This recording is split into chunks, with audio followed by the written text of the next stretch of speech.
Hello, brothers and sisters. Father Frank Pavone here, National Director of Priests for Life. Welcome to Priests for Life TV. Thank you for taking the time to watch because you're about to see another broadcast segment on this brand new internet pro-life television channel. We are going to bring you quality programming from the present as well as from the past.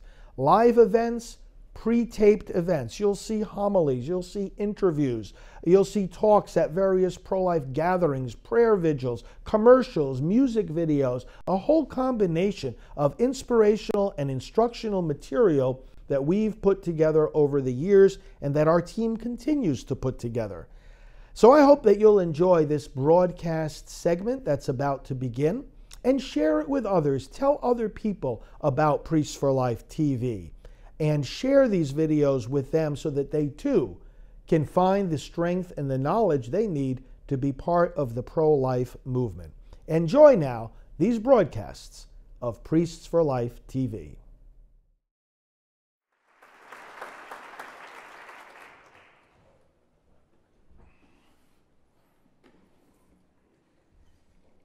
Well, thank you, David and Rob. Thank you, all brothers and sisters. You are here tonight in support of the American Freedom Law Center, and in your gratitude and honoring of myself and the other two recipients of this award. But the sentiment that I have really is for gratitude to David and Rob and this work in defending freedom, American freedom, and in doing so, in doing the legal work, and as has already been said here, making it possible in the first place for groups like Priests for Life to defend the rights that we have.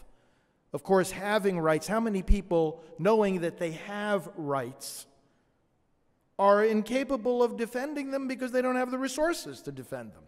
And this, of course, should not be the case. But to have the American Freedom Law Center doing what it does in the way it does it is literally not only making those rights have legs and have an impact and be effective, but it's also doing something else. And I get a chance to see this as I travel constantly to every part of the country. There is both an educational value and a spiritual value in the work that Rob and David and their team are doing, because people are learning what is going on. What do these battles mean? Why are they arising in the first place? Not only what rights do we have, but why are those rights in danger? Why are they under attack? What's going on here? And what does it mean for me? And how do we defend it? The arguments we use in court are also being used at the dinner table all across America and in the pulpits. People are learning things that they would have never learned before, and even more importantly, they are lifted up spiritually. Do you know the encouragement that it gives when we're able to go around the country and say, we are fighting not just for our religious freedom as an organization, as a ministry, we are fighting for yours. And they are cheering, and they are emboldened in their own spirit, and they are grateful to God, and they find the strength to be faithful day by day in their own journey as American believers. And so I thank you for that. I thank you, Robert and David and your team and all of you for supporting American Freedom Law Center. For those reasons, brothers and sisters, we don't know, we cannot measure the good that is being done to the nation as well as to the clients. To Greg and to Lily, the other recipients tonight, thank you for your witness. Greg and I have been working together for a long time. I serve on his board of directors, as a matter of fact, and it is an inspiration to me to see what God has done through and continues to do through the Center for Bioethical Reform. So it's a pleasure to be with you tonight, my friend and colleague, Greg. Brothers and sisters, I am grateful for the opportunity to share some more extensive remarks with you tonight. And let me begin just by bringing you the greetings of our entire Priests for Life team. You know, in our own particular lawsuit, Priests for Life versus HHS, against this HHS mandate, we have not only our organization represented, but also on a personal level. Janet Morana, our executive director, myself, and also Dr. Alveda King, who is full-time on our team. We are, the three of us, personal petitioners in this case, because not only are the rights of the organization being violated by this mandate, but we as executives would have to sign the paperwork that would constitute the violation of our religious freedom. And Janet and Alveda, as well as our entire team, are also extremely grateful to all of you and to Rob and David and the American Freedom Law Center. So I bring you their personal greetings tonight. One of the hymns that inspires believers across the nation, around the world, through the centuries, is called Faith of Our Fathers. Faith of our fathers, living still, in spite of dungeon, fire, and sword. Oh, how our hearts beat high with joy whene'er we hear that glorious word. Faith of our fathers, holy faith, we will be true to thee till death. And then the song goes on to say this: our fathers chained in prisons dark were still in heart and conscience free. And truly blessed would be our fate if we like them should die for thee, faith of our fathers. Brothers and sisters, this is no small thing that we are doing when we say that we're defending religious freedom. Religious freedom. It goes to the very core of what it means to be human, what it means to have human dignity. This podium does not have human dignity. Our pets, our dogs, our cats, they don't have human dignity. And in what sense is that true? It's in the sense that we alone as human beings have a capacity to relate to our Creator. This is at the core, the essence of the distinction between human beings and anything else that has been created. We have a capacity for a relationship with the one who made us, to actually know who He is. Creation proclaims the glory of God, as the psalmist tells us, but it doesn't know it. The mountains show His majesty. Lightning, thunder, waterfalls show His power. The laws of physics and astronomy show His wisdom. But the stars, the planets, the mountains, the rivers, they don't know it. They're giving praise to God, but we're the only ones who understand it and can voice that praise with understanding and can assent to that praise with free will and can enter into a give and take and receiving and giving love with the one who is love and is life and is the source of all this. Only we. Religious freedom. Lord, I want to know you. I want to know you better. I want to follow you. I want to worship you. Not just by what I do in church on Sunday, but by what I do in the business place on Monday. And what I do in every dimension of my life on all the days of my life. This is what religious freedom is. Anything we do in any context, any place, because we want to come closer to God. That's religious freedom. You came here tonight because of religious freedom. You're doing this because you believe. We do all kinds of things, and we refrain from doing other things because we believe. And because we believe, we live according to that faith, and we understand that this is a fundamental freedom. And it literally is part of what makes us human. Now, the law is supposed to protect that. It's supposed to protect our ability to worship God the way we see fit, the way we believe is right, and knowing that we're all on a journey to that.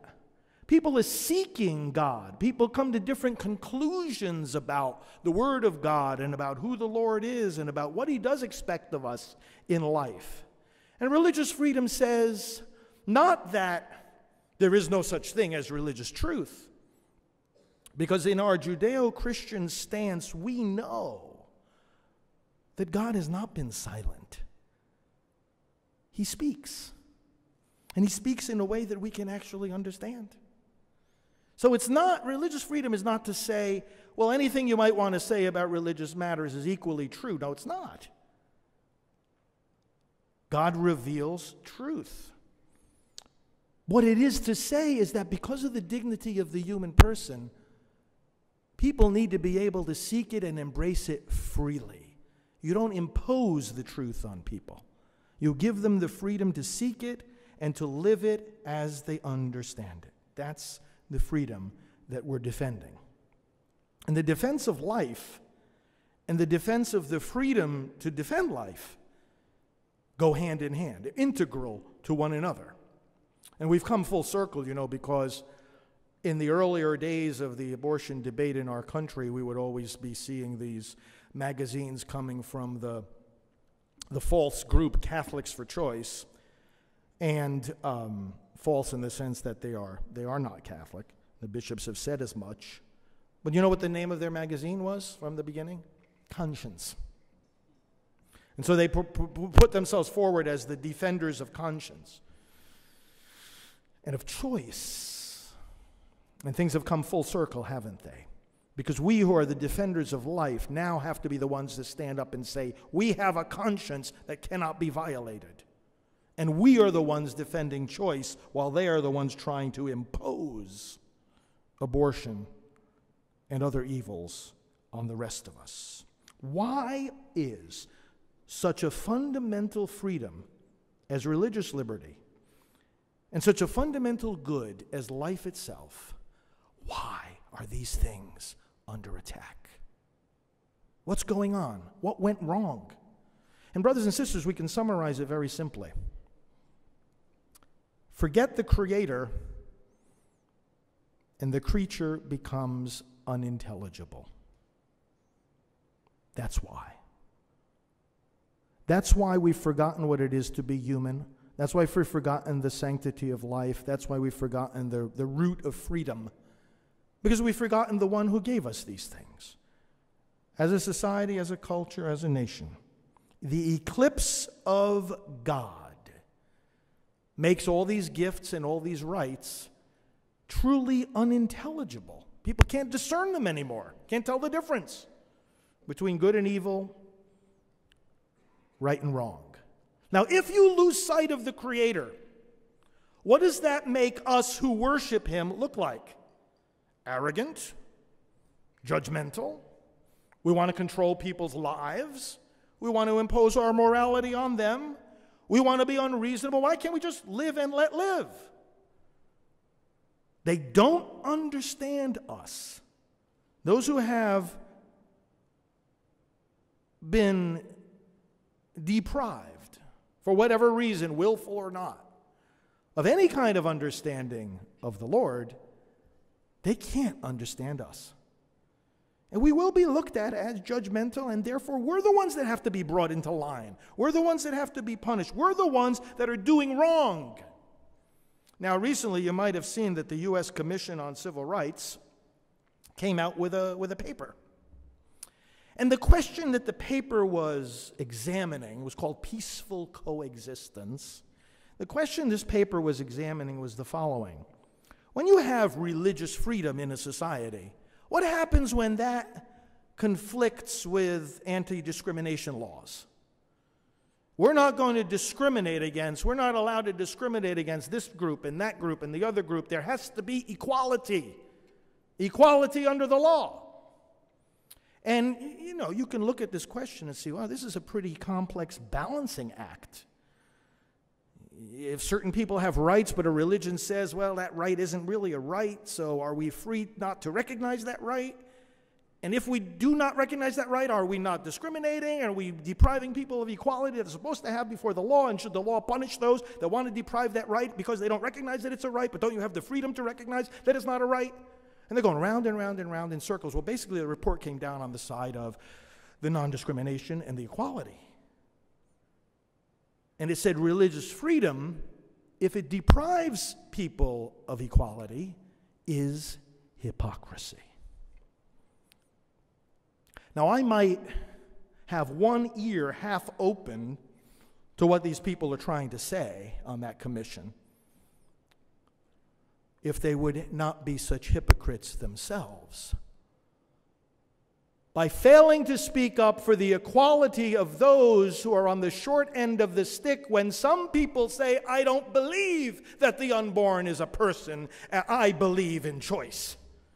What about those beliefs interfering with equality under the law? That's the biggest gap, the biggest blind spot that we have in our society. But let's take a look at this from a biblical perspective. The book of Daniel. Remember Shadrach, Meshach, and Abednego? The three young men who refused to fall down and worship the statue that King Nebuchadnezzar, king of Babylon, had set up. And he instructed that everyone, when they heard the sound of the lyre and the other musical instruments, should fall down and worship this statue.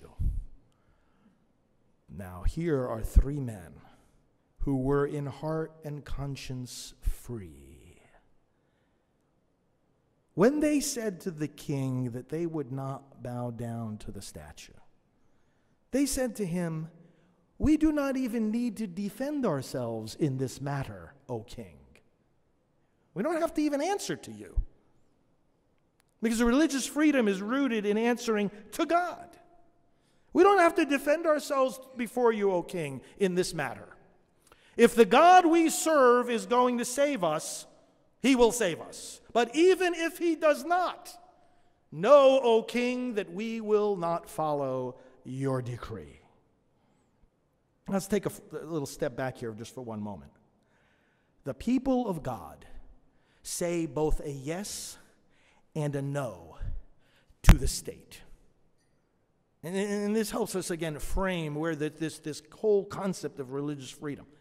The people of God say both a yes and a no to civil authority. Fundamental yes, all authority is created by God. So are we supposed to be good citizens, law-abiding? Absolutely, that's a virtue. Yes, we're supposed to obey all just laws. But there again is the source of the no, the distinction between just and unjust. Should that civil law, whose authority does flow from God, contradict the God from whose authority it flows, the authority disappears. So you do not obey, you are not bound in conscience to obey an unjust decree of any kind, like worshiping a statue made by human hands, or following an HHS mandate which would make you complicit in the very things that you teach people should not do. The church says a yes and a no to the state. The no is rooted in the fact that no human community, no human authority, no human goods can ultimately satisfy the deepest longings, aspirations, and hopes of the human heart. There is no salvation in anything that is man-made. The no is because not only that our ultimate loyalty and obedience belong to God alone, but because only in him can we find ultimate happiness. As St. Augustine said, you have made us for yourself, O Lord, and our hearts are restless. until they rest in you. These three young men, as we read in the book of Daniel, were thrown into the fiery furnace for not obeying the king's decree. Were they burned? Were they harmed? Did they die? Was even the stench of the fire and the smoke on their garments? And the answer to that is no. They were not harmed. They were protected. But when they got into that fire, and when they knew from that personal experience of the saving hand of the one who made them and gave them their freedom, how did they pray? You remember what they prayed? How did they pray? Did they look up at God and say, yeah, we showed them, didn't we? Did they pray some kind of prayer of arrogance? We showed that king. Ha ha ha. It's amazing when you read their prayer. We are filled with shame and reproach. With contrite heart and humble spirit, let us be received, O Lord. Brothers and sisters, they prayed a prayer of repentance. They weren't arrogant in the fire. They saw how they had humiliated the king, perplexed him and his servants. They were not arrogant for one split second. Lord God, we are covered with shame and reproach. We have not served you well enough. Let us be received with contrite heart and humble spirit. And brothers and sisters, this is a signal to us. Because you see what's going on here. The king said to them, before he threw them into the fire, who is the God, he asked, that can deliver you from my hands? You see, the eclipse of God. You lose sight of the true God, you're never going to understand his disciples. Who is the God that can deliver you from my hand? Oh, King Nebuchadnezzar, stupid question. But the fact that you asked it shows the problem. Why religious freedom for those three young men was under such severe attack, and why it's under such severe attack for us. Lose sight of the Creator, the creature becomes unintelligible, so do his rights. Who is the God that can deliver you from my hand? But we who recognize that God, because we recognize him, also recognize our own sinfulness. The recognition of him doesn't make us think we're better than other people. It's exactly the opposite. The ones who don't recognize him think they're better than other people because there's no other standard to go by. Either I'm better than you or you're better than me. But if we're all under the same standard, if we're all answerable to the same God, if we're all under the law rather than the ones that write the law, then we're going to be humble all the time. We're going to be humble in victory or defeat, in joy or sorrow. We're going to be humble. We're going to be repenting every day. It starts with repentance. It starts there, brothers and sisters, not arrogance. It is arrogance that makes us think that something we make can possibly be God. I want to read for you a passage from the book of Wisdom. This is funny. It's a satire. It's very sarcastic against idolaters. It's from Wisdom chapter 13. I'll just read it for you. It makes the point. It talks about a wood carver who makes a table or a podium or whatever he was making, a chair. And then it says this. Then the good-for-nothing refuse, crooked wood grown full of knots, he takes and carves to occupy his spare time.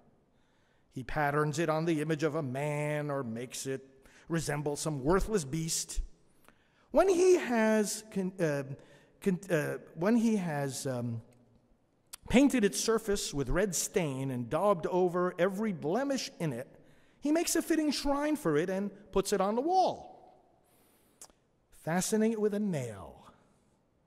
Thus, lest it fall down, he provides for it, knowing that it cannot help itself.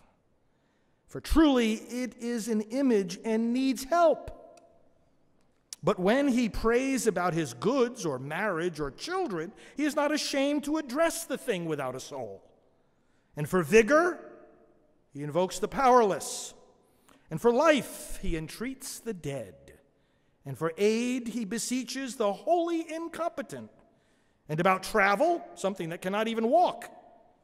And for profit in business and success with his hands, he asks facility of a thing without hands and completely inert.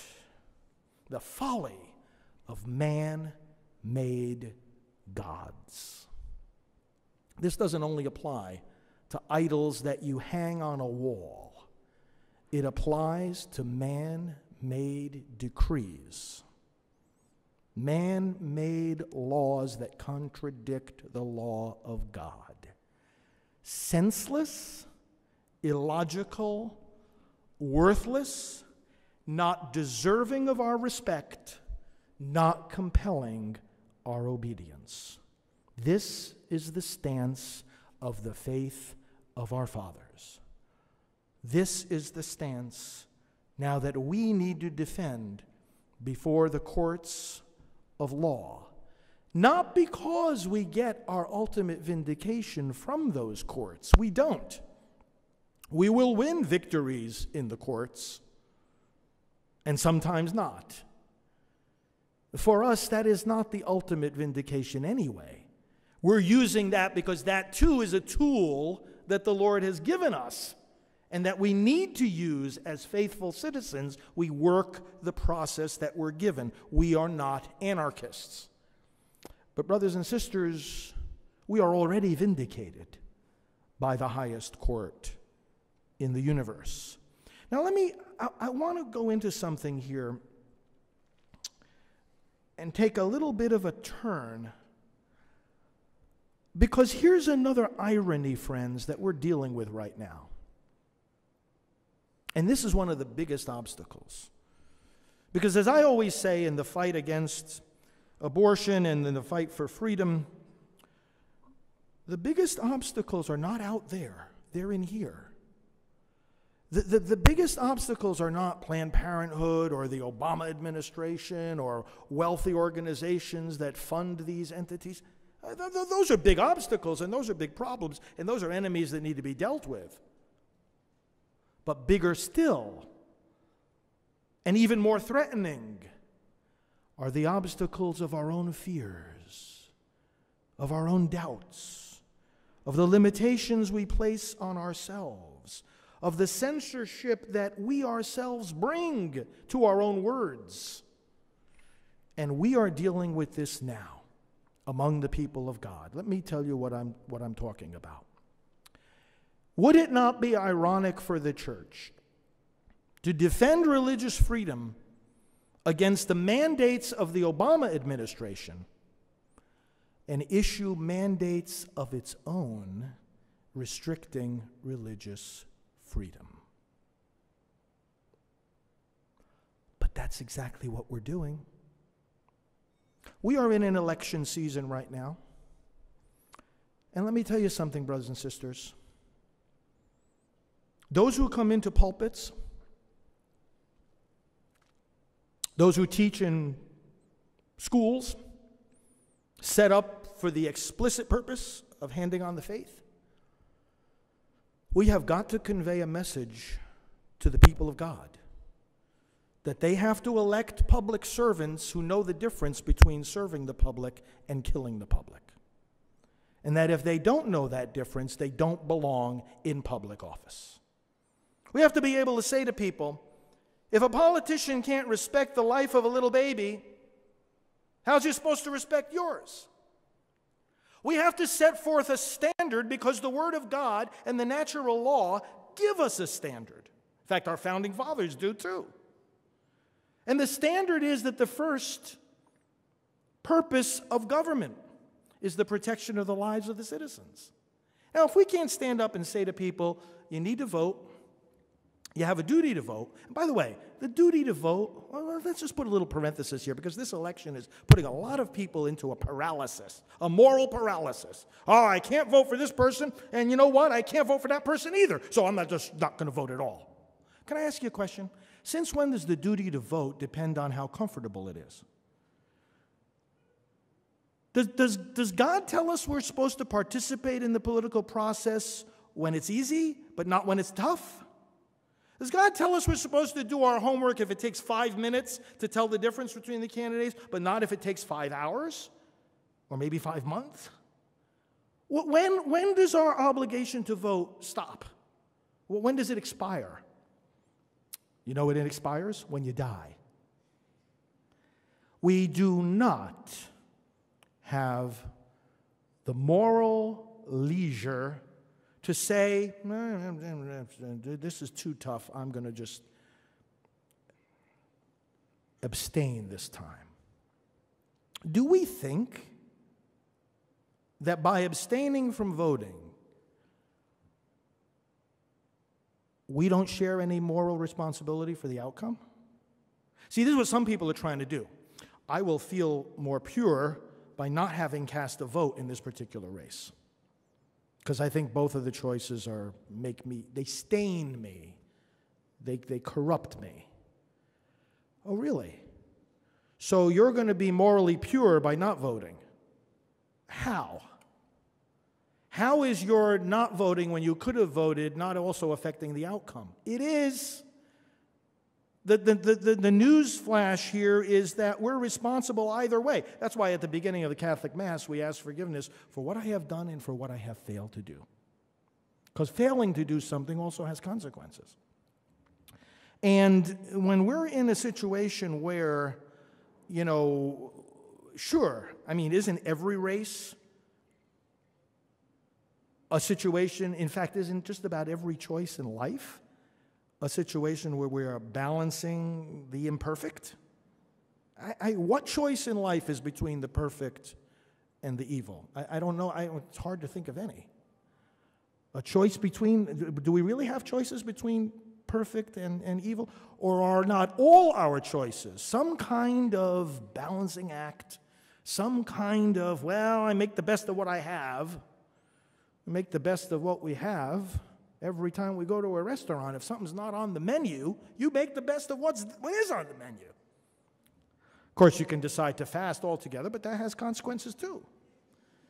The fact of the matter is, we are always doing this. Sometimes it becomes a little more clear than at other times. But in the election process, let me get back to the main point I'm trying to make. I want to go to a Supreme Court decision here. And I'm quoting here from my book, Abolishing Abortion, which I had published last summer through Nelson Books, Thomas Nelson, precisely to be timed for this election year. Back in 1964, New York Times versus Sullivan, the Supreme Court asserted the right of citizens to advocate for particular issues and said this. It refers to our, quote, profound national commitment to the principle that debate on public issues should be uninhibited, robust, and wide open. Does that sound like freedom to you? Of course it is. This is the kind of freedom that the Supreme Court, never mind the church, the Supreme Court is saying should characterize our national electoral process.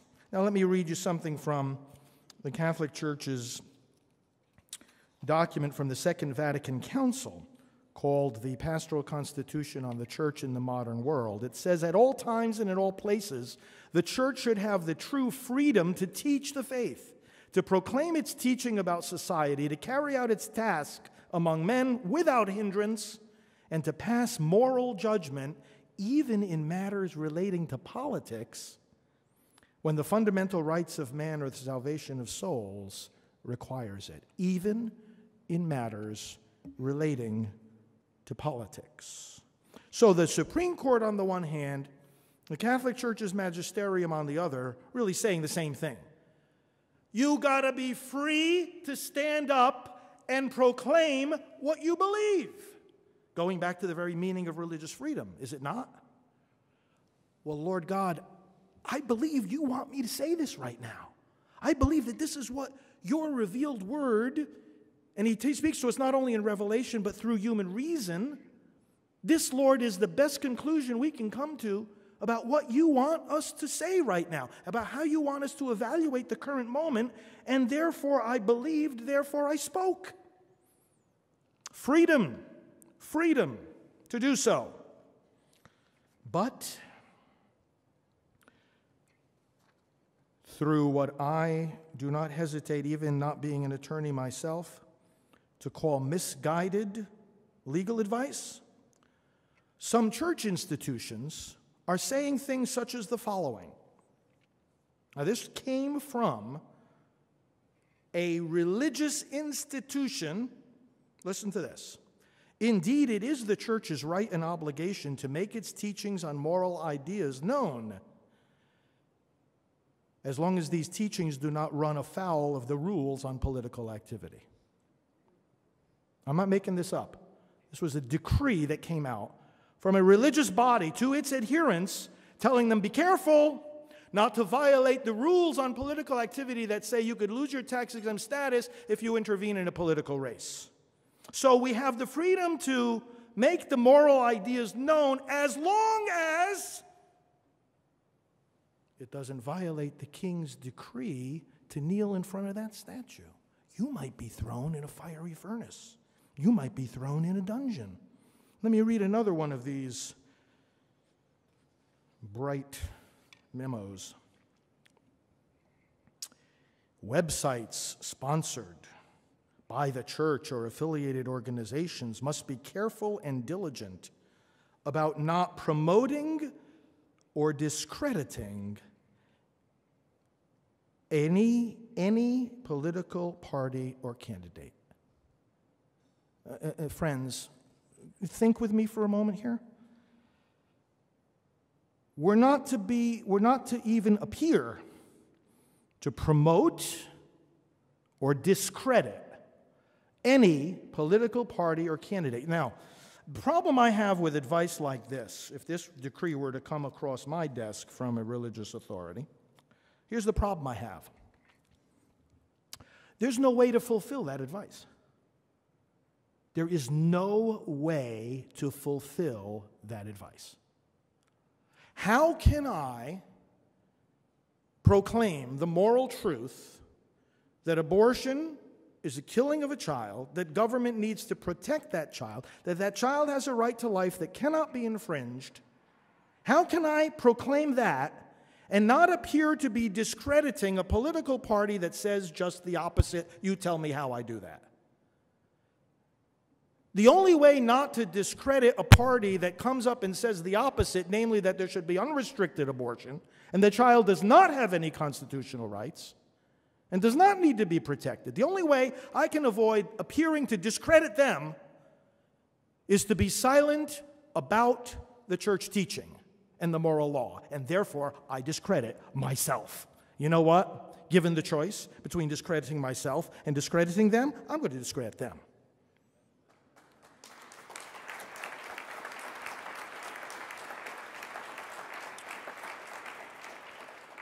My message to you is very simple. It's a message you already know. Our basic freedom is also a basic obligation to speak the truth. Don't let anybody make you afraid of doing that. Anybody, in any arena, civic or religious. Because ultimately, it's about a one-on-one relationship between you and the one who made you. And if a king throws you in a fiery furnace, or if someone takes away your tax exemption, or if someone hauls you into prison, you will, with the faith of our fathers, still in heart and conscience be free, and you'll be doing something else as well. You'll be answering the question that our national anthem asks us all. You realize that the first verse of our national anthem ends with a question? And it ends with a question because it calls for an answer down through the centuries. The work was not finished by our founding fathers. It was only begun. The work was not finished by the men and women in military service who sacrificed so much, even to the point of giving their lives. For them, the work still wasn't done. That's why on the back of the dollar bill, you've got the incomplete pyramid. The work is still in progress. And so this national anthem says, "Oh, say does that star-spangled banner yet wave o'er the land of the free and the home of the brave." It's asking us, does it? Does that flag still wave? Does it still represent the kind of sacrifice our founders made when they pledged their lives, their fortunes, and their sacred honor? I ask you tonight, in the defense of life and in the defense of freedom, are the things we're fighting for any less central and valuable than what our founding fathers were fighting for? Are the things we're standing for and articulating and defending in court, are they any less important than what they fought and died for? Not only are they not any less important, they're the same things. Oh, say does that star-spangled banner yet wave? Are you still pouring out everything? Are you still pledging your lives, your fortunes, your sacred honor? Are you still realizing that there's nothing more important because it's what defines you as a person? Are you going to be faithful to the one who made you, or are you going to bow before the pressures of time? Brothers and sisters, we have an answer to that question. And the answer to that question is yes. Yes, it does still wave because we are still as inspired as they were who founded this nation. We have just as much understanding as they did. We know what the principles are on which this country was founded.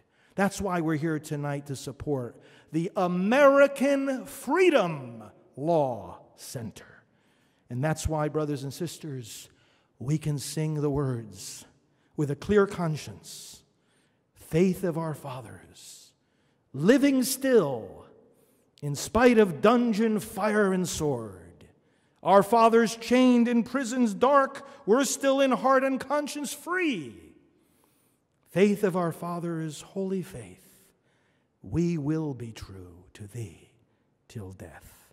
God bless you.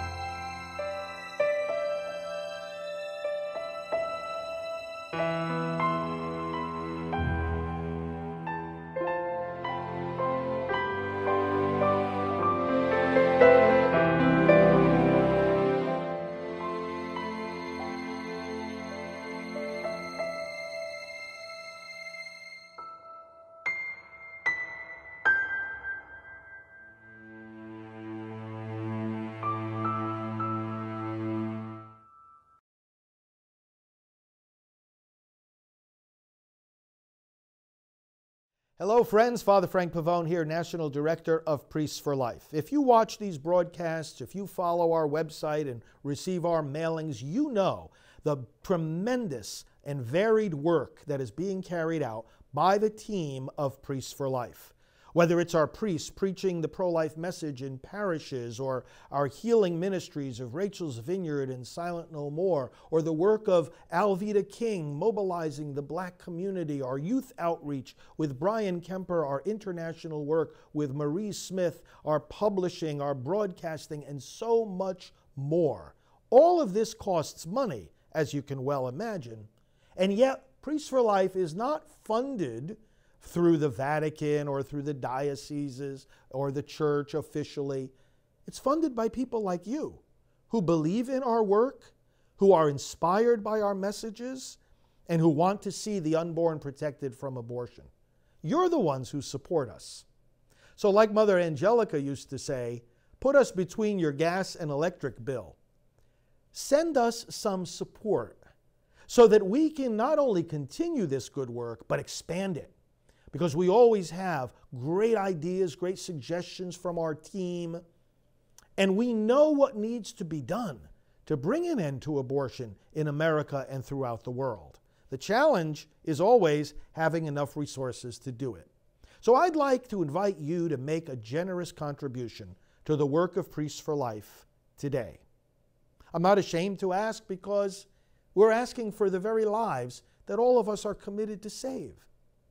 Go to prolifedonation.org and you'll find a form there where you can make a secure online credit card donation. Or if you prefer to send a check, you'll find the information there to which you can send a check made out to Priests for Life. You'll also have the opportunity to become a monthly contributor. And I'll tell you the advantage of that for us.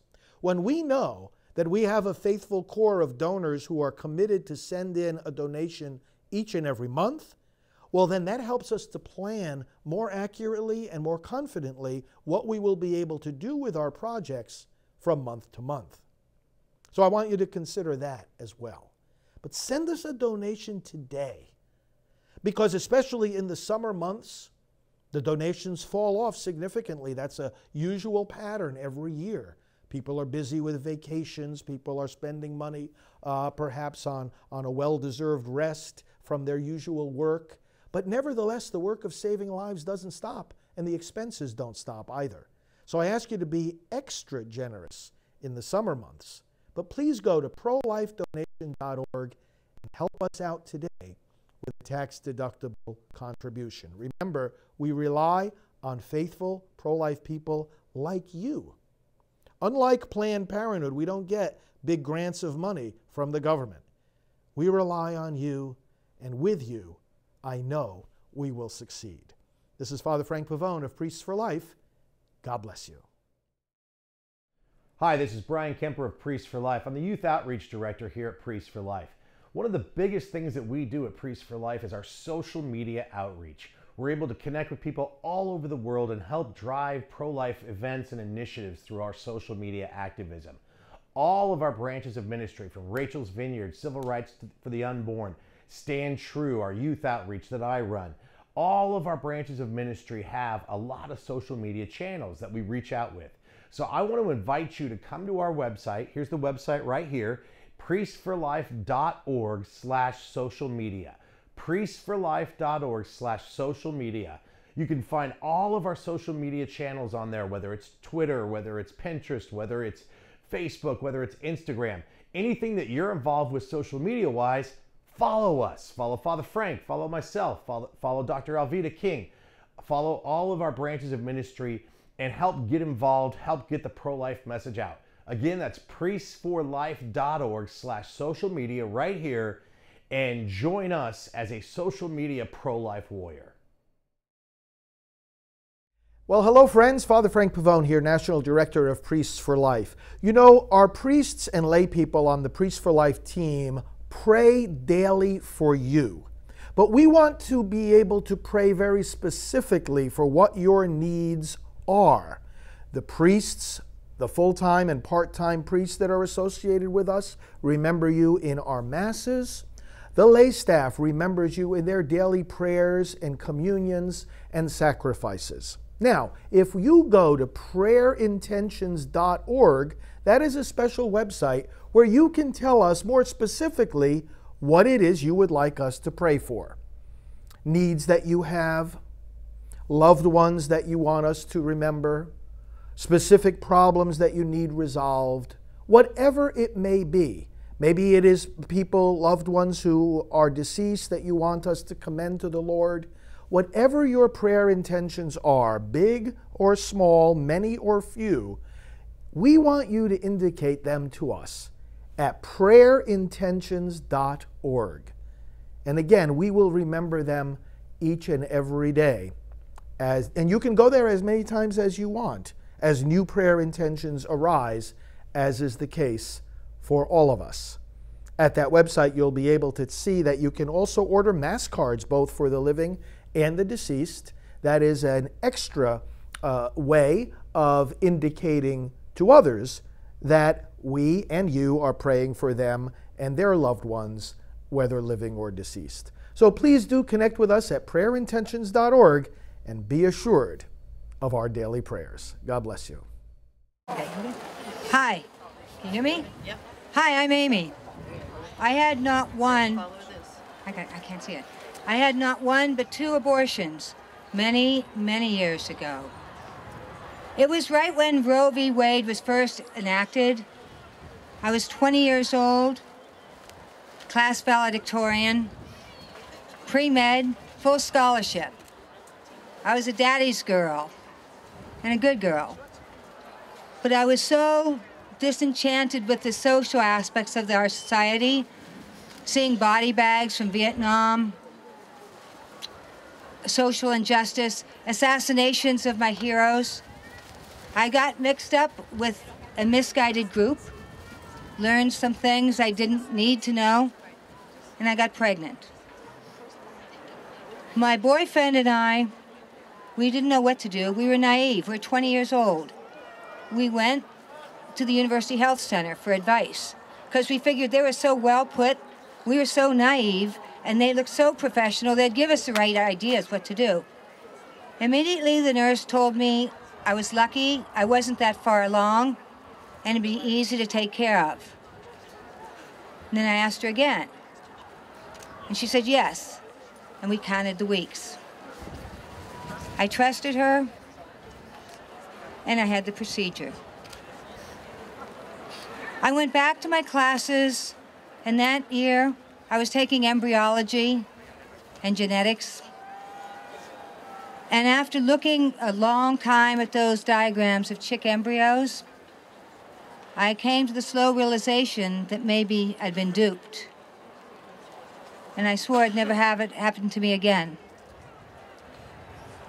A couple years later, I married that boy. And we were both getting ready to graduate. We had high aspirations, poorer than church mice, totally broke.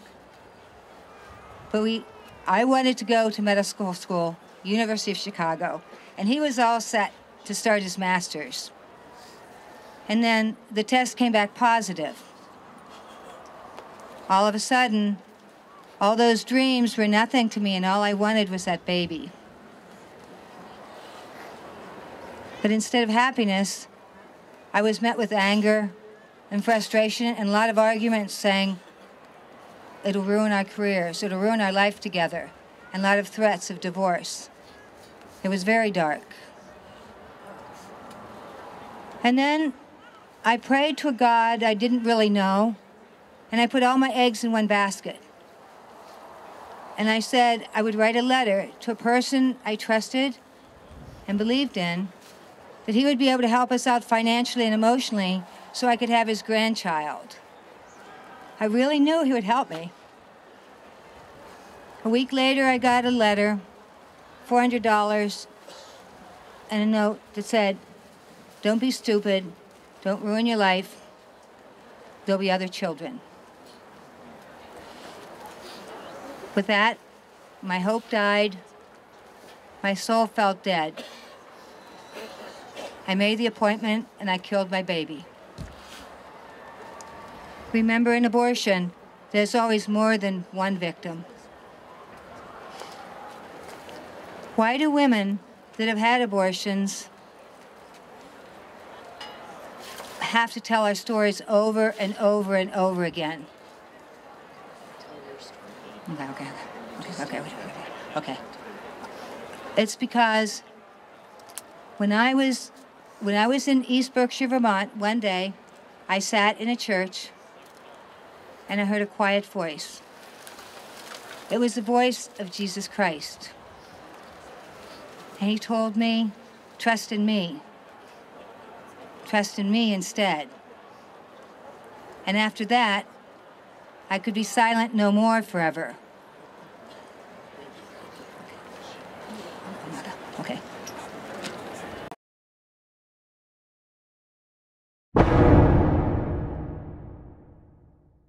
The Silent No More Awareness Campaign will take an in-depth look at how the shockwaves of abortion have impacted our society.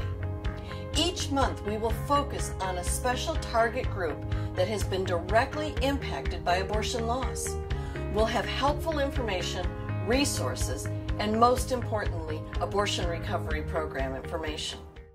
A key insight behind the Shockwaves initiative is that abortion destroys everyone and everything that it touches.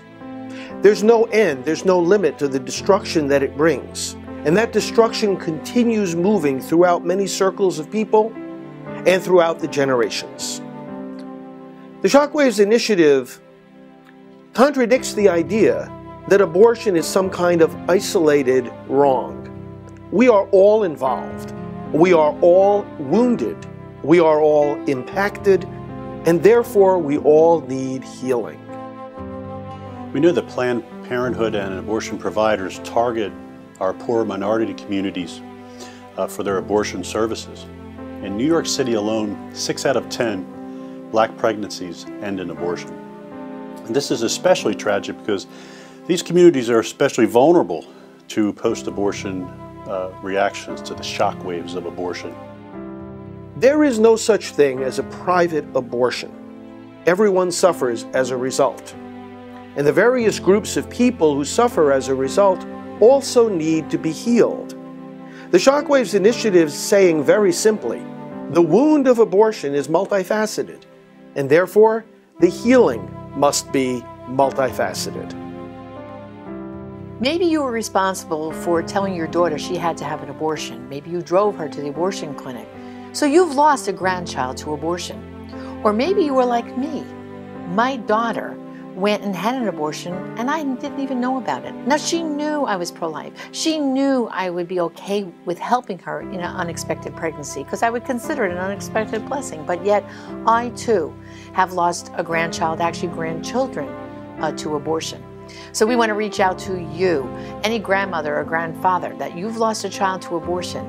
The Healing the Shockwaves Initiative is for you too. But the truth is, many of us have been impacted by an abortion. I myself had an abortion when I was 16 years old, and I know that it had a huge impact on my life, and also I know now the impact it had on the father of the baby.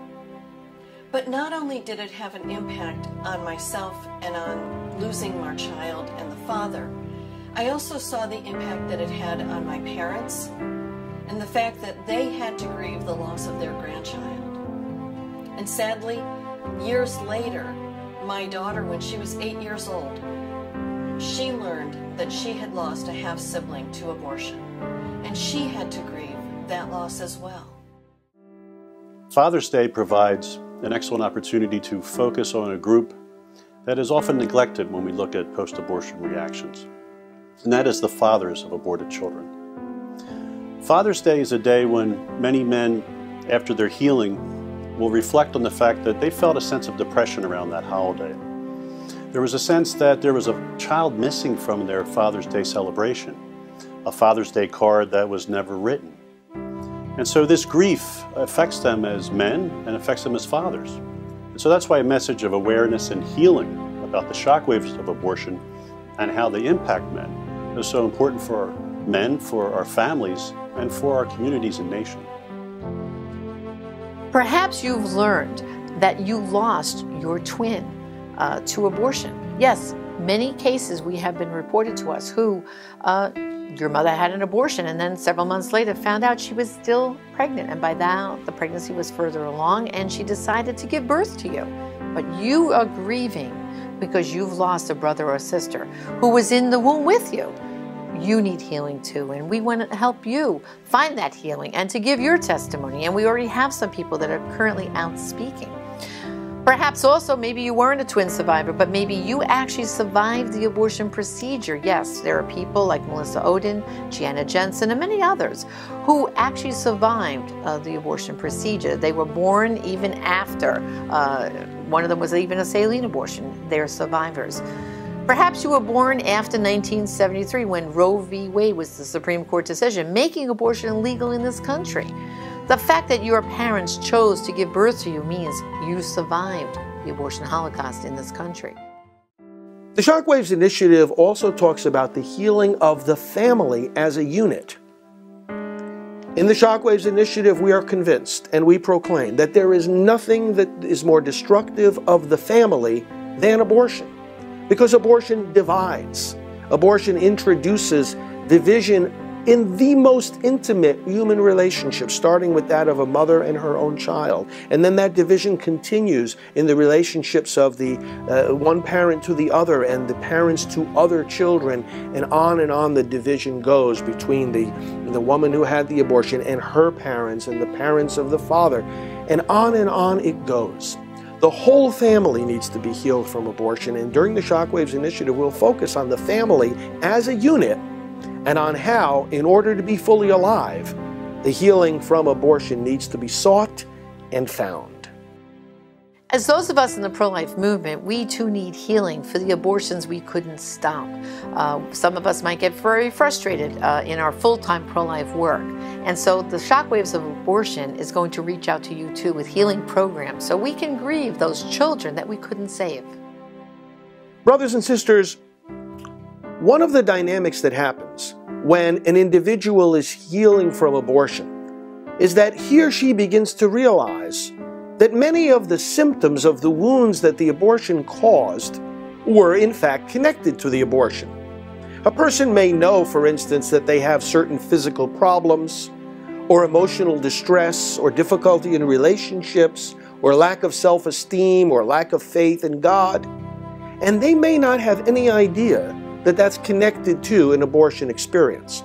But on the journey of healing, that awareness grows. Those dots begin to be connected.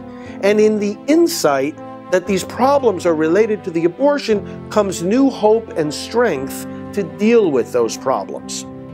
If that's true for an individual, how much more true will it be for a family, or indeed for entire communities of families and for our whole society?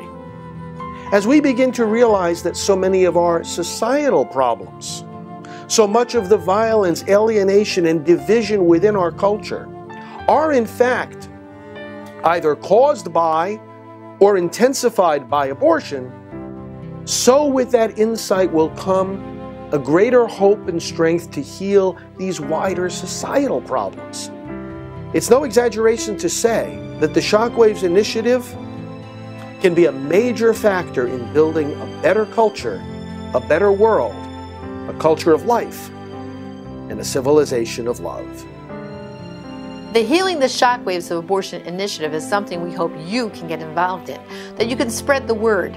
Please visit our website at silentnomore.com or abortionshockwaves.com, where you will see month by month resources. We're going to have prayers, sermon hints, blogs, press releases, research articles, and so much more.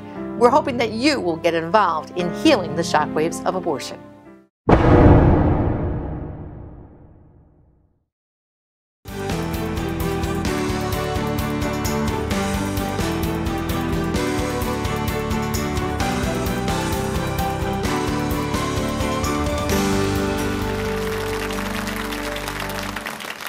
Why doesn't Father talk about this? Why doesn't Father talk about that? Why can't he say something about marriage or contraception or abortion from the podium during Mass?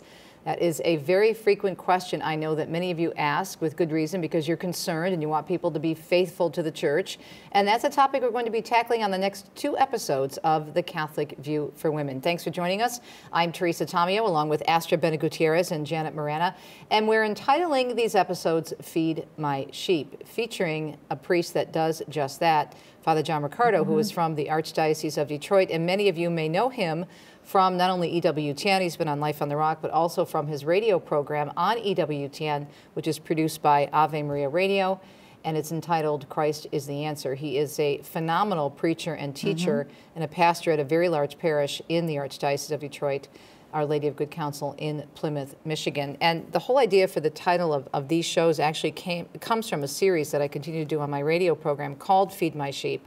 Because after the Supreme Court decision on marriage, I received a lot of emails from our listeners saying, you know, we didn't hear anything about this from the pulpit on the Sunday after, or even Sundays preceding the actual decision.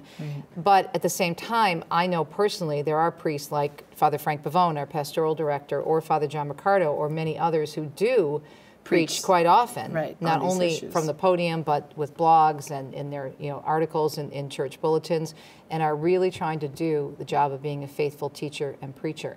And so that's what we're going to look at. Father John is actually going to address that question of why a lot of priests don't talk about these issues. And it's about teaching about these things, not only when something happens, right. the Supreme Court ruling. It's about teaching always, encouraging in different ways, and to understand the needs of the people. You know, we are facing these issues. Abortion is in our parishes. People are contracepting, and that it is something that could be in the way, it objectively is in the way of the relationship with God. So it's feeding, truly feeding their sheep. And how do we do this? How do we truly help our priests to do that? I know very often, you know, of course, with my work with Father Pavone and Priests for Life, we hear all the time people complaining. We never hear about abortion from the pulpit. And, you know, and it can't be just wait on Respect Life Sunday, okay, we covered it, check, that's it for the year. And like we're saying, feed my sheep, that you have to be fed all year long.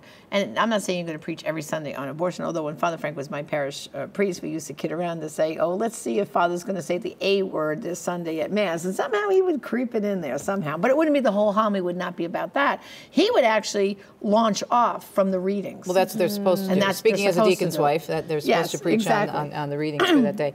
But Father John Riccardo really was quite honest. We sat down with him at the Courage Conference last year. He was one of the speakers, and we just asked him all kinds of questions, and we just said, you know, Father, you're so well respected, so can you answer this particular question? Why don't priests talk about this, that, or the other thing? Let's see what he has to say. Why don't priests preach on those things? Probably a couple of reasons. One, because they're afraid.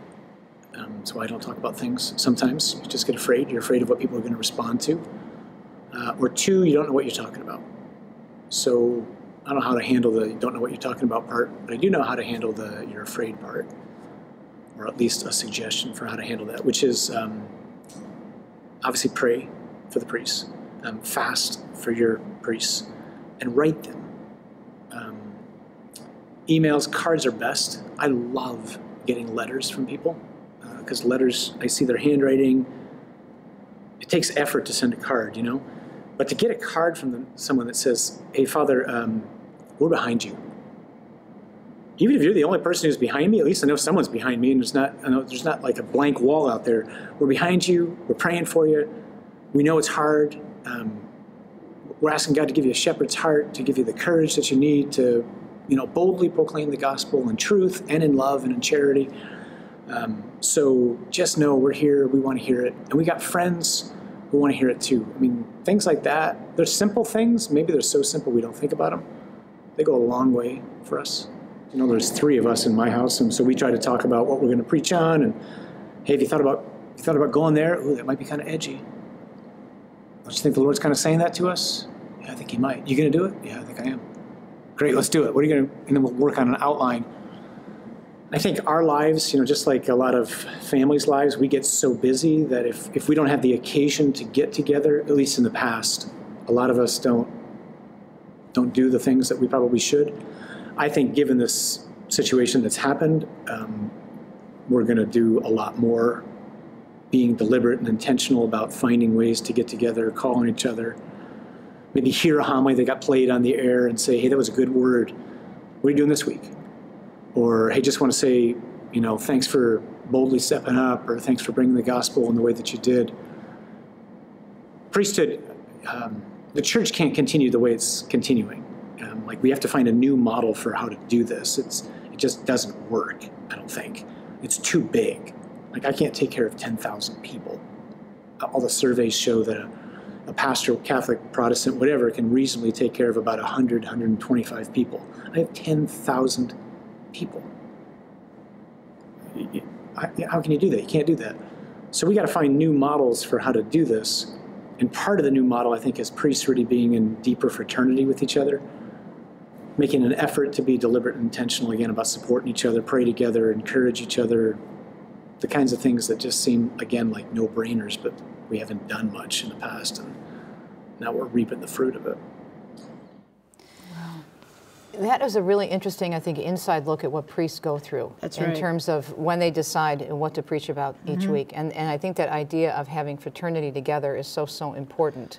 Yes. And you know, that's a crisis we have in our churches right now, because Father John Riccardo is very lucky, because he said, oh, in my house, meaning his rectory, he's got a few other priests there with him. But how many priests all over the country are by themselves. I mean, Father Frank and I and our priests, because they travel around parish to parish on the weekend, they see this, a brother priest, and they so love when our priests come in to visit because they get to have that time, priest to priest, and talk about what are you preaching, how are you preaching, how do you cover that tough topic, like he said.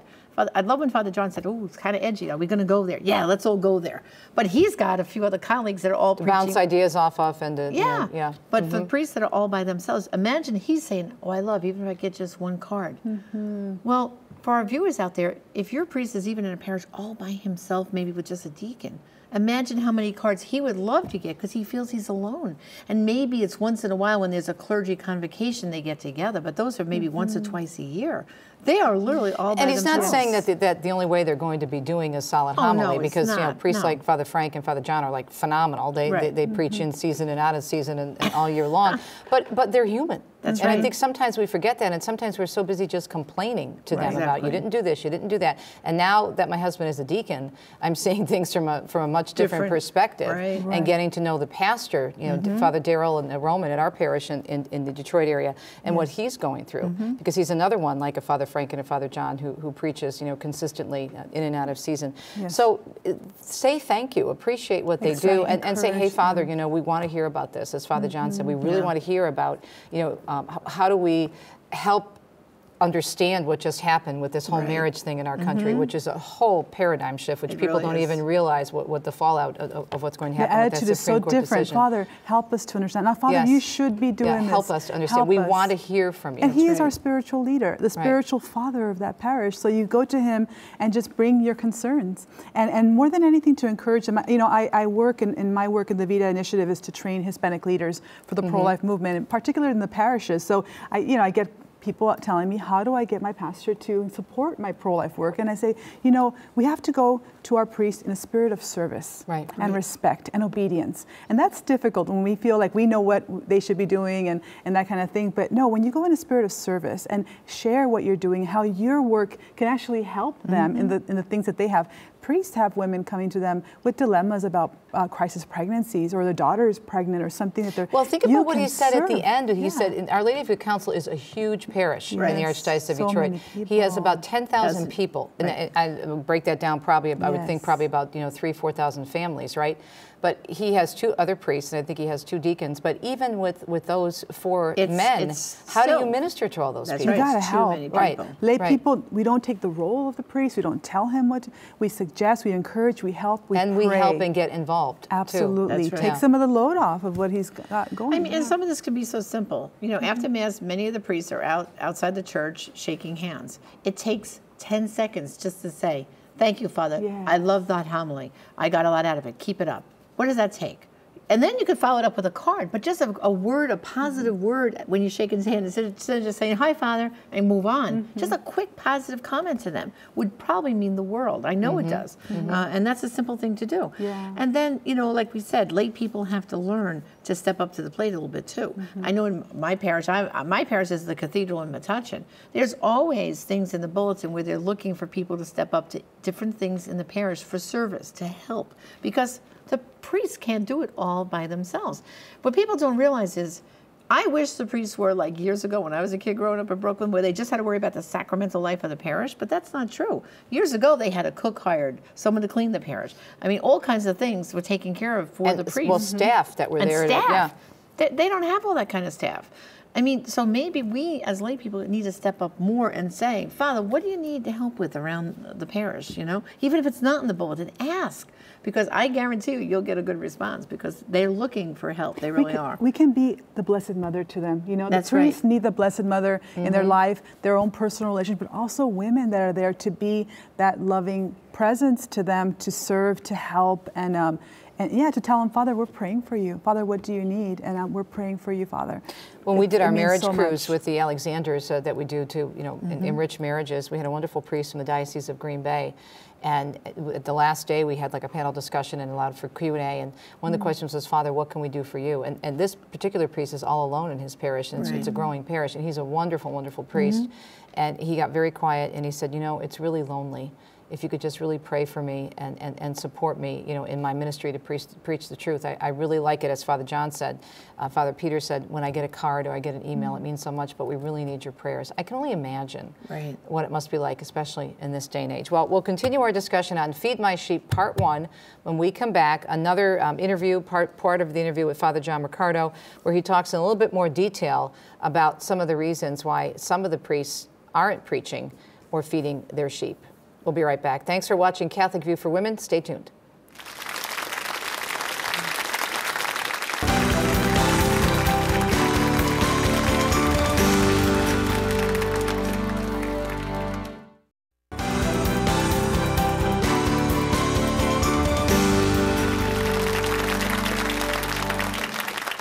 Welcome back to the Catholic View for Women. I'm Teresa Tomeo, along with Astrid Bennett Gutierrez and Janet Marana. We're talking about feeding the sheep from a pastoral perspective, and we're featuring in these episodes, this episode and our next episode, a very, very well-known and much-loved priest from the Archdiocese of Detroit, but who's known throughout the EWTN listening and viewing audience. His name is Father John Riccardo. He is the pastor of Our Lady of Good Counsel Parish in Plymouth, Michigan. He's also the host of a show that's co-produced by Ave Maria Radio and EWTN, Christ is the Answer, and he's a terrific homilist, and we're pretty spoiled to have Father John Riccardo. He's like another Father Frank Pavone, who's our pastoral director. And we were talking, ladies, earlier in the program about the importance of supporting our priests, and many people wonder why some priests don't talk about the hot-button issues. We're going to go to the clip of Father John right now, because he's going to get into that in a little bit of detail, some more information behind the scenes of what priests go through when they determine what they're going to preach about. So let's listen to what else Father John Riccardo has to say. Times we're living in are great times. I think they're great times because of the challenges that we're facing, and as I hear a couple of different bishops often say, they're just operating out of the principle of desperation, which is a really healthy principle at times, because it's like, we don't have any money anymore. And we got to do like really creative things, you know, all that John Paul the Great called for, you know, this new evangelization, new in method, new in art, or new in expression. Part of that is trying to figure out how do we come up with a parish structure that isn't so top heavy that it relies on this one guy. Because if this one guy, I can't get to everybody who needs to talk to me, so that means you could potentially be waiting weeks, you know, to get in to see me. So everybody's experimenting a little bit right now. We hear that word, maybe it raises flags. I don't mean experimenting like we did with the liturgy and stuff. We're experimenting in the sense of trying to, like, what's a better model for parish life? I don't know the answer. I just know that the old model doesn't work. We are too big, most parishes. No doctor's practice has 10,000 clients. Nobody would work that way. I'm not sure what the solutions are. The solutions are to get on our knees, ask the Lord, and to be really confident that He's not abandoned us right now, and He's got some creative ways to do some things. And it's gonna. I think it's involving priests and lay folks in a much tighter fashion right now, which is very encouraging. You know, some of the walls that were there, some of the clericalism from both sides, I think, is kind of diminished right now, which is very good. In the past, you know, the priest was the most educated oftentimes in the parish. Well, that isn't the case anymore, you know. I'm talking to people with tons of levels of education and doctorates and professional careers with topics that I don't even understand what they do. So some of that whole demographic in parish life has changed greatly. And it makes me rely on people for things that in the past maybe Father didn't need to rely on them for. I just think it's exciting, you know, and we're going to need lay people to come forward and say, hey, can we try maybe doing this way? And you go, yeah, I think we might be able to do that.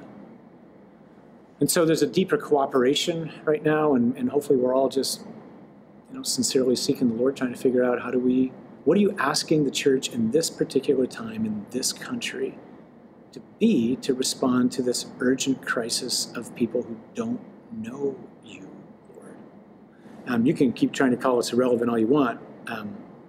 I know what you want. You want what I want. And so every human, this is the advantage of doing evangelization, right? Every single human person longs for God, even if they don't know it. And we know that. And We just have to be creative in trying to offer it. But, the Samaritan woman at the well, to me, is like something like the best image for the modern age that we're living in. Here's this woman who comes to the well. She goes at noon. Why? Because there's nobody going to be there. Because I don't want to get ostracized. And we got a lot of people in this culture right now. This is a crisis of friendship. So they're all living this alienated lifestyle despite all the connections that they have on their Facebook page. And they're thirsty as all get out. And so she comes to the well, she meets Jesus, they have the encounter that they have, and then the story ends with her leaving her bucket at the well.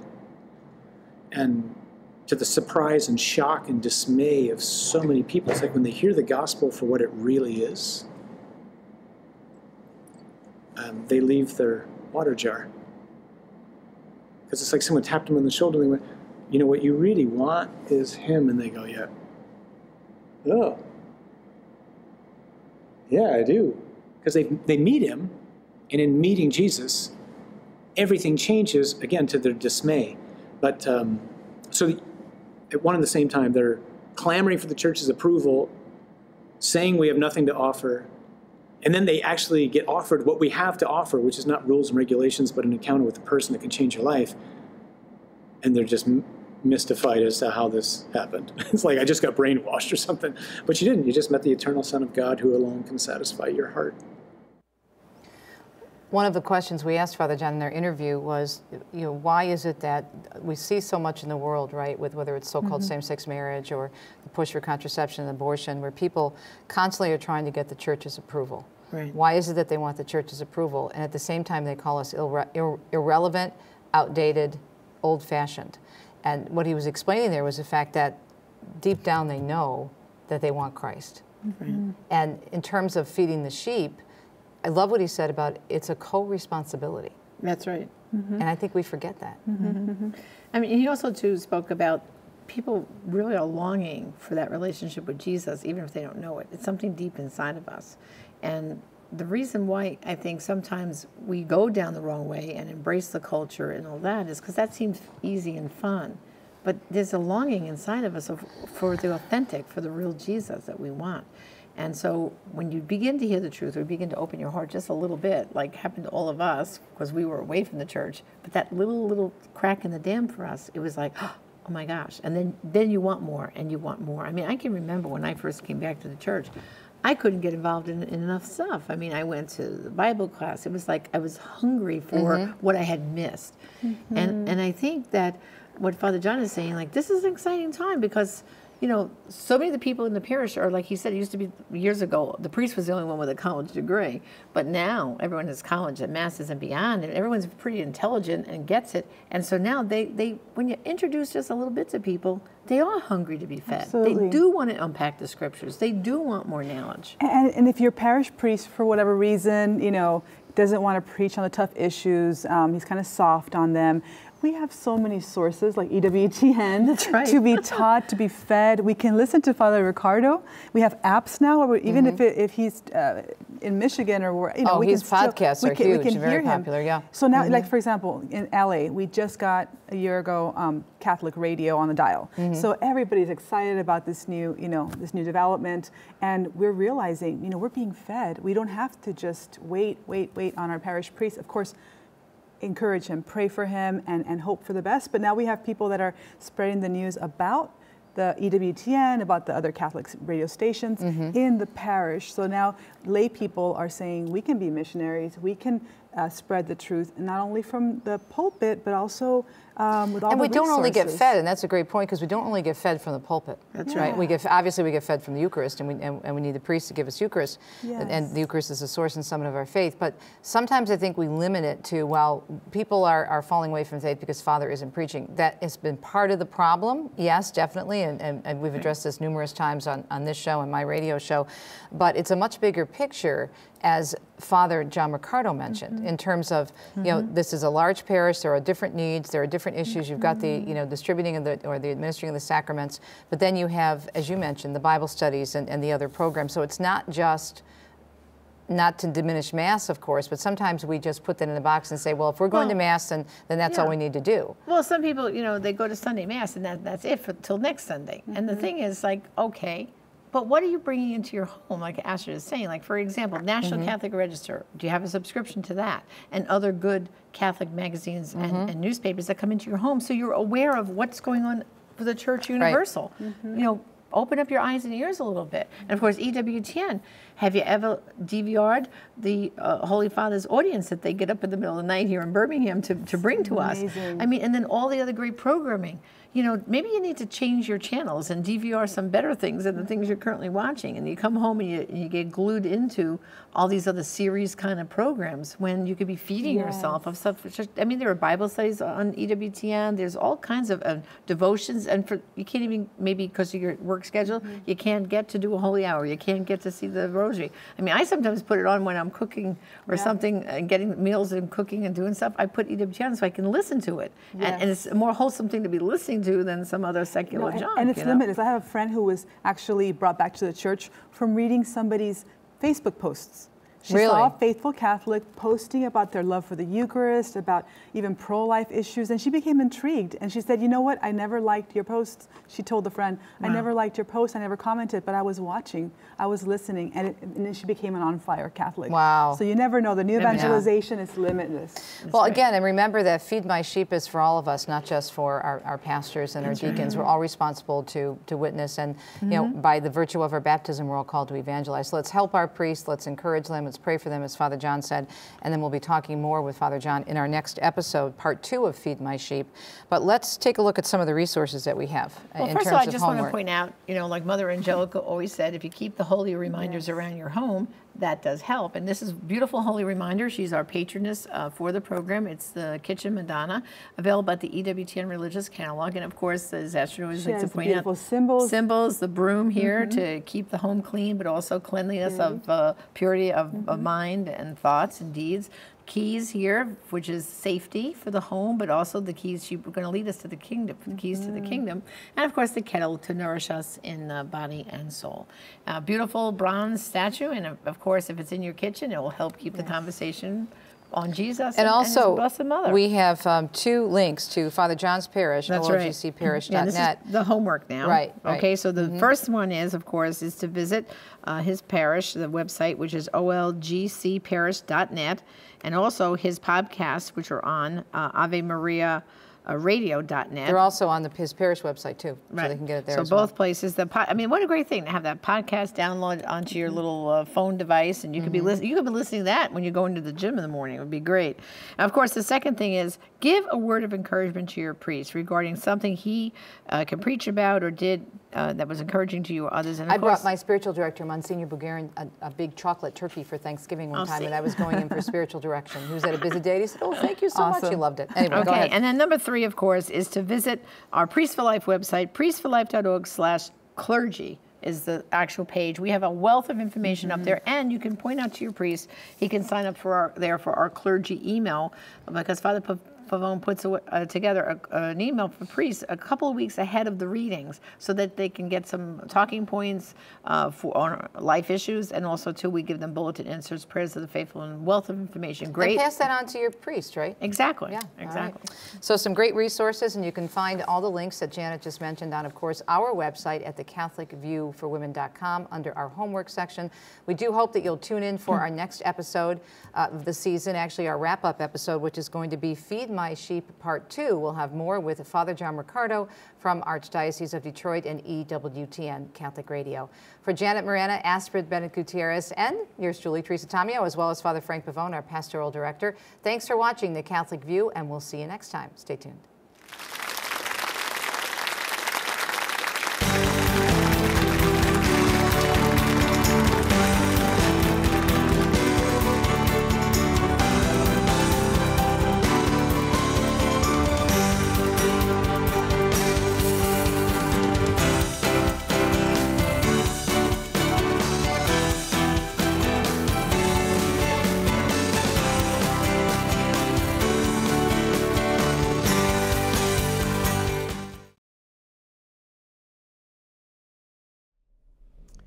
Well, friends, thank you for watching Priests for Life TV. I hope you've enjoyed this particular broadcast segment. We will be increasing the length of time of these broadcast segments until eventually we're bringing you 24 hours a day of pro-life information and education. So please do spread the word about this new pro-life internet channel so that we can get as many others as possible to gain the knowledge and inspiration they need to be part of the battle to end abortion. Well, friends, in order to do this work, we do rely on you for our support. So can I please also ask that you send us a donation? Go to prolifedonation.org in order to give a gift to Priests for Life today, so that we can continue to be out on the road, spreading the pro-life message, activating the churches, lobbying for pro-life legislation, electing pro-life candidates, closing abortion mills, and doing the work that we all need to do to protect these babies. prolifedonation.org. We rely entirely on your support. We don't get funding from the Vatican or from dioceses, but from people like you all over the country and around the world. Please make a donation today, because every bit of that gift will be used to spread this pro-life message and to save these babies. prolifedonation.org. Thank you, my friends, for your support. This is Father Frank Pavone of Priests for Life. Hello, brothers and sisters. Father Frank Pavone here, National Director of Priests for Life. Welcome to Priests for Life TV. Thank you for taking the time to watch, because you're about to see another broadcast segment on this brand new internet pro-life television channel. We are going to bring you quality programming from the present as well as from the past. Live events, pre-taped events. You'll see homilies, you'll see interviews, you'll see talks at various pro-life gatherings, prayer vigils, commercials, music videos, a whole combination of inspirational and instructional material that we've put together over the years and that our team continues to put together. So I hope that you'll enjoy this broadcast segment that's about to begin and share it with others. Tell other people about Priests for Life TV. And share these videos with them so that they too can find the strength and the knowledge they need to be part of the pro-life movement. Enjoy now these broadcasts of Priests for Life TV.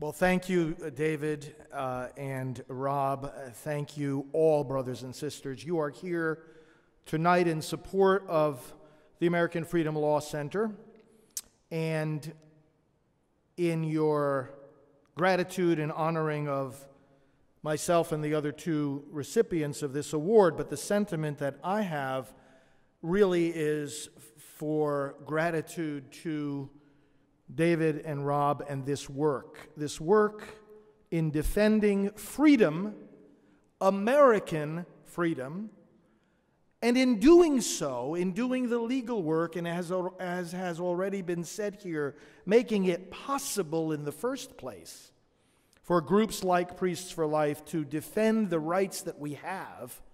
Of course, having rights, how many people, knowing that they have rights, are incapable of defending them because they don't have the resources to defend them?